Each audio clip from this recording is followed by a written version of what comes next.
You can watch our guest and listen to him every weekday at 3 p.m. Eastern on the Paul Finebaum Show on the SEC Network and on radio dials across the Southeast.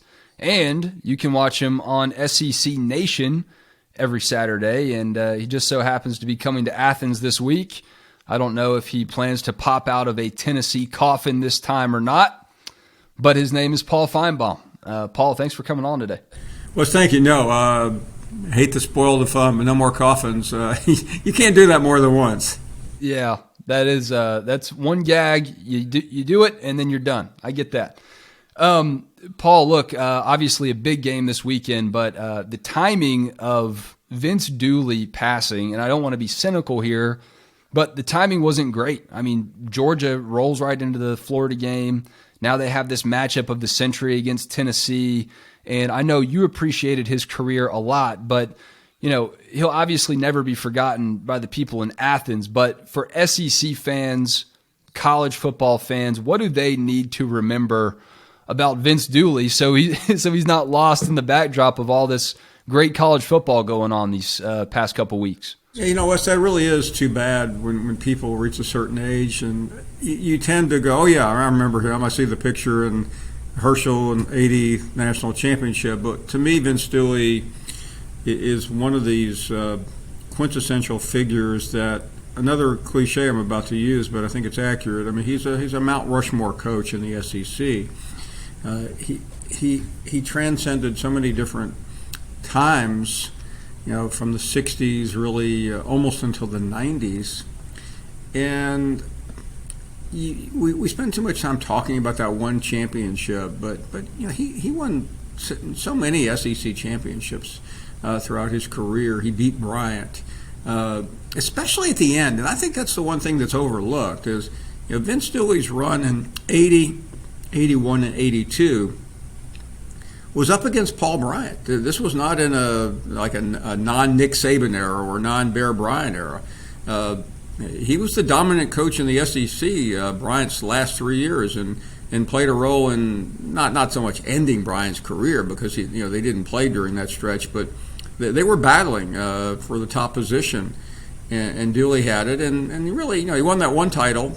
He almost won another one in '82, as is well known, and he forever put Georgia on the map. And I know Georgia has come and gone since then, but it really.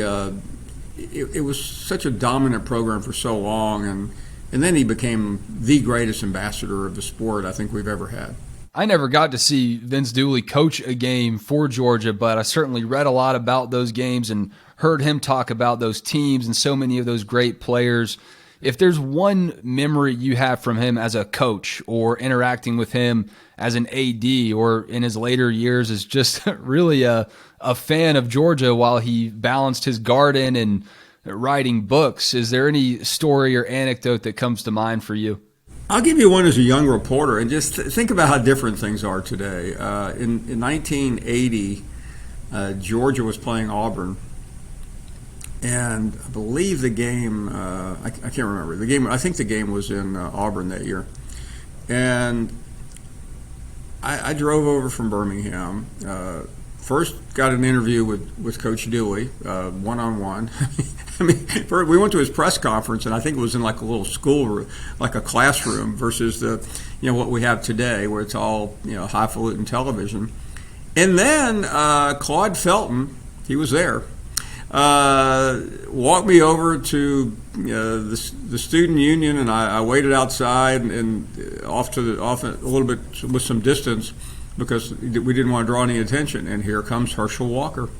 And you think about that today, the odds of some guy getting in his car and driving over to Athens from Birmingham. We're not talking ESPN. We're talking a Birmingham newspaper reporter, and he had interviews with the head coach and the star player. Georgia was number 1 in the country.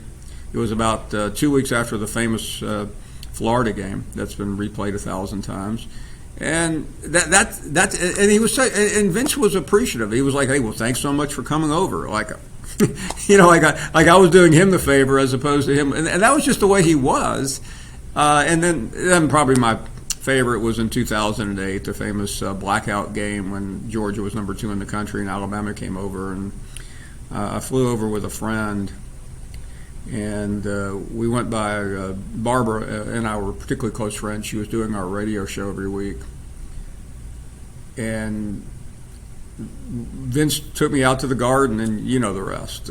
He's taken so many people out to the garden, and for an hour we were trapped into stuff that I knew nothing about and still don't remember anything he told me other than it was the most fascinating hour hearing about horticulture I've ever spent. He has had a couple flowers named after him by botanists. It's insane, the legacy that he's had. I appreciate that. I just really think you have great perspective on meeting so many of these legends, and appreciate that from you for sure. Let's jump ahead a few years. January of 2021, Jeremy Pruitt is out the door in Tennessee. Josh Heupel gets the job. What was the attitude from Tennessee people about that hire at the time, with the backdrop of everything going on with Pruitt, with other candidates out there that maybe Volunteers fans wanted more? What were Vols fans thinking about Heupel at that time? Well, it just seemed like a very safe, unimaginative hire. Unimaginative because the AD there had previously hired Heupel at Central Florida. And I think most people realized that you couldn't go out and get a big name in that moment. It was already January, but it just seemed like this program was going to crater. Same day that came out, a couple of players transferred to Oklahoma, a couple more bailed out, and it looked like literally the end of the world for Tennessee. And to think that, what are we now? 2.5 years removed from that, and Tennessee, is playing in one of the biggest games in school history. I'll try to spare you the cliches because the story writes itself, but it's remarkable to think about that moment in time. Yeah, I saw you said it's the greatest turnaround at this point if the season ended today, and I don't think that's too far-fetched. Here's something that might be a little far-fetched for you, change of pace. But if you look at Uga and you look at Smokey, if these two dogs had to fight for their lives for a milk bone, which one are you putting your money on, Paul? I think I like Uga because I've had a lot of encounters with these two before, and I find Smokey, and if I could say this off the record, I say jokingly, Smokey's one of the quirkiest dogs I've ever been around. And I love dogs. I mean, I can get down on the ground with Uga and have him act like a dog. I did that a couple weeks ago with Bully over at Starkville, and Rivalry is very cool dog. But I think it's the Blue Tick Hound. They're just they're not. I know Tennessee fans won't like to hear that. They're just not the friendliest dogs. So I think Uga just I don't even think Smokey fights back. Uga's got that dog in him a little bit more. I think Smokey might track Uga down the best. I think Smokey's winning that contest. I think Smokey's you can have the bone. Last one for you, Paul. Look, obviously I went to Georgia. You went to Tennessee. We have jobs to do. But to me, I see the Vols, and they kind of look like a team of destiny to me right now. That's what they look like to my eyes. Georgia, a younger team, obviously, than it was last season. They're kind of playing with fire a little bit, but still not ultimately getting burned. This game is going to be nuts. The biggest game in Sanford Stadium history as far as the rankings are concerned, and the storylines too. But if there's a stat for you or a storyline that you think today defines the game by the time it's over, what do you think this game boils down to? Well, I think if Georgia wins, and obviously they're favored, it's going to come down to some element of the defense, whether it's the defensive line or the secondary. And I know the Smith injury really hurts Georgia, but I still think there is so much depth on the Georgia side of the ball, on the defensive side of the ball. Now, obviously, I don't need to waste your time talking about the Georgia offense. I don't understand why anybody gets the ball other than Brock Bowers. That would just be my decision every day is to toss him the ball. But I think if we're sitting there Sunday morning talking about a Georgia win, there's going to be some standout on the defensive side. Yeah, there are a lot of guys that could be that guy. But look, no one's figured out Hooker and Heupel and all 800 receivers that they seem to have at this point. I kind of joke it's all about these matchups. You know, they get a linebacker out there, they'll find a way to get a nose guard out there matched up on the perimeter, and Hyatt is off to the races. It's just magic. It's wizardry. But it's fun to watch if you are not a Tennessee opponent. Paul Finebaum, I appreciate it.